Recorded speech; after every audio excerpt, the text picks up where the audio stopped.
નમસ્કાર. ભાજપને લાગ્યો મોટો ઝટકો. ભાજપ પાર્ટીના નેતાઓ વચ્ચે જ એટલા આંતરિક વિખવાદો છે કે એમને કોંગ્રેસ કે દુશ્મનોની જરૂર નથી. 3 દાયકાથી ગુજરાતમાં ભાજપનું શાસન છે, જેને પગલે નેતાઓ પણ છાટકા બની ગયા છે.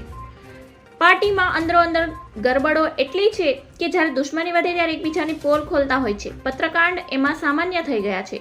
આ પહેલા પણ ભાજપના નેતાઓની પોલ ખોલતા પત્રો વાયરલ થયા છે. વાયરલ થયેલા પત્રમાં ઉલ્લેખાયું છે કે અમદાવાદના આનંદ ડાગા, અમૂલ ભટ્ટ, વિપુલ સેવક, ધવલ રાવલ આ બધા એક જ હારના મણકા છે. પાર્ટીના નામે હોદ્દાનો ઉપયોગ કરીને આ ટોળી રોકડીમાં જ પડી છે. ડાગાએ બધાને પૈસો બતાવી લટ્ટુ બનાવી દીધા છે. ધર્મેન્દ્ર શાહનો પહેલેથી એએમટીએસની બસો અને કચરાની ગાડીઓમાં ભાગીદાર છે. આ પછી પૈસા માટે લાળપાણું અમૂલ ભટ્ટ સ્ટેન્ડિંગ કમિટીના ચેરમેન થયા એટલે ડાગા જોકે રોકડીની સાંઠગાંઠમાં લપેટાયેલો.